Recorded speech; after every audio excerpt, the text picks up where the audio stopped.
YCP అధినేత జగన్ బాబుకు కష్టాలు మొదలయ్యాయా? బొత్స రూపంలో ఆ పార్టీకి మరో ముప్పు పొంచి ఉందా? వైసీపీ 2 గ్రూపులుగా చీలిపోయిందా? ఎందుకు జగన్ కంగారు పడుతున్నారు? అసలు వైసీపీలో ఏం జరుగుతోందన్న చర్చ ఏపీ అంతటా సాగుతోంది. 2024 ఎన్నికల్లో వైసీపీ కేవలం 11 సీట్లు వస్తాయని కలలో కూడా ఊహించలేదు ఆ పార్టీ నేతలు. ఆ షాకు నుంచి నేతలు ఇంకా బయటపడలేదు. కనీసం నియోజకవర్గం వైపు కన్నెత్తి చూసిన సందర్భం లేదు. ఇప్పట్లో ఆ పార్టీ పుంజుకునే అవకాశాలు కనిపించలేదు. పార్టీకి వెన్నెముకగా ఉంటారనుకున్న నేతలు రామ్ చెప్పేస్తున్నారు. వైసీపీలో గ్రూపు రాజకీయాలు ఎక్కువగా ఉన్నాయని వార్తలు బలంగా వినిపిస్తున్నాయి.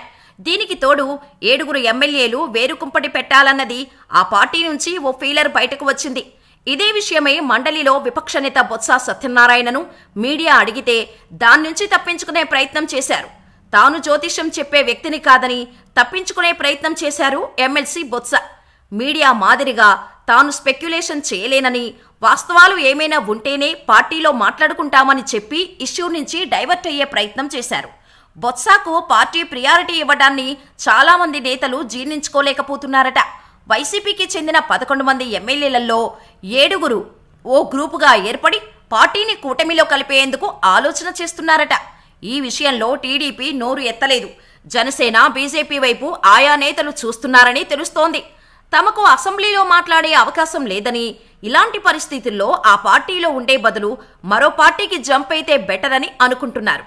గతంలో టీడీపీకి చెందిన ఎమ్మెల్యేలను అలాగే చేయాలని వైసీపీ భావించింది. ఆ పార్టీని నేతలు వీడలేకపోవడంతో ఆ ప్లాన్ బూమరాంగ్ అయింది. 7 ఎమ్మెల్యేలు పార్టీ మారిపోతే వైసీపీ పనైపోయినట్టేనని అనుకుంటున్నారు టీడీపీ నేతలు.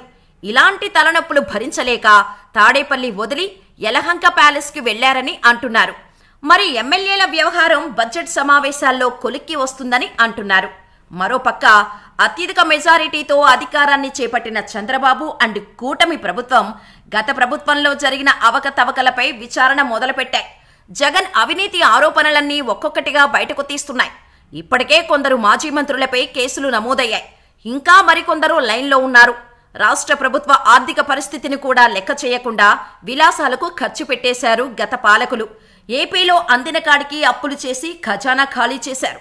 కొత్తగా వచ్చిన చంద్రబాబు సర్కార్ ఈ ఆర్థిక లోటును ఎలా పూడ్చాలో అర్థం కాని పరిస్థితిలో తలలు బాదుకుంటున్నారు. అయితే ఇటీవల జగన్ సర్కార్ నిర్వాకం గురించి ఓ వార్త హల్చల్ చేస్తోంది. కేవలం జగన్ భద్రత కోసం ఏకంగా నెలకు 6 కోట్ల రూపాయలు ఖర్చు పెట్టారని సమాచారం. దాదాపు 1000 మంది పోలీసు సిబ్బందిని ఆయన పర్సనల్ గా సెక్యూరిటీ కోసం నియమించుకున్నారట. ఇదంతా అధికారికంగా అయితే జగన్ ప్రైవేటు సైన్యం కోసం అదనంగా 50 లక్షలకు పైగా ఖర్చు చేశారట. ఇది కూడా గవర్నమెంట్ ఖర్చుల అకౌంట్లోనే జమయ్యేలా చేశారు. ఒక దేశ ప్రధానికి కూడా ఇంత సెక్యూరిటీ ఉండదు అని రాజకీయ మేధావులు విమర్శిస్తున్నారు. సీఎం క్యాంప్ ఆఫీస్, ముఖ్యమంత్రి నివాసం వద్ద దాదాపు 48 చెక్పోస్టులు, అవుట్పోస్టులు, బ్యారికేడ్లు ఏర్పాట్లు చేసుకొని సామాన్యులెవరినీ ముఖ్యమంత్రిని కలుసుకోనీయకుండా చేశారు. జగన్ భద్రత కోసం ఆక్టోపస్ కమాండర్స్తో తాడేపల్లి ప్యాలెస్కు ప్రత్యేక భద్రత కల్పించుకున్నారు.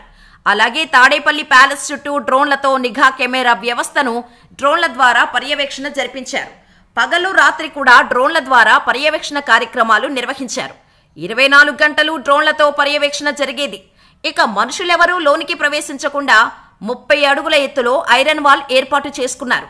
కేవలం తమ కుటుంబ సభ్యుల కోసమే ఏకంగా 400 మందితో ప్రత్యేక సెక్యూరిటీ బృందాన్ని ఏర్పాటు చేసుకోవడంపై సర్వత్రా ఇప్పుడు చర్చలు జరుగుతున్నాయి. తాను పదవిలో ఉండగా ఈ స్థాయి సెక్యూరిటీని ఏ ముఖ్యమంత్రి కూడా ఏర్పాటు చేసుకోలేదని ఓ సీనియర్ పోలీస్ ఉన్నతాధికారి వ్యాఖ్యానించడం గమనార్హం. ప్రస్తుత ముఖ్యమంత్రి చంద్రబాబుకు సైతం జెడ్+ సెక్యూరిటీ ఉంది. ఆయన 3 సార్లు ముఖ్యమంత్రిగా చేసినా ఈ స్థాయిలో సెక్యూరిటీని ఏర్పాటు చేసుకోలేదు అని జగన్ వ్యాఖ్యానిస్తున్నారు. ప్రస్తుతం అధికారంలో లేకపోయినా సెక్యూరిటీ విషయంలో ఏమాత్రం తగ్గటం లేదు జగన్. ఆయన సీఎంగా ఉన్నప్పుడు తాడేపల్లిలోనే కాదు, హైదరాబాద్ లోటస్ పాండ్లో, ఇడుపులపాయ ప్యాలెస్ వద్ద, పులివెందులలో తన నివాసం వద్ద అనధికారికంగా భద్రతా సిబ్బందితో ఏర్పాట్లు చేసుకున్న జగన్ వారందరి జీతభత్యాలన్నీ కూడా ప్రభుత్వ అకౌంట్లోనే జమ చేయటం గమనార్హం. ఇప్పుడిదే ఏపీలో హాట్ టాపిక్గా నడుస్తోంది.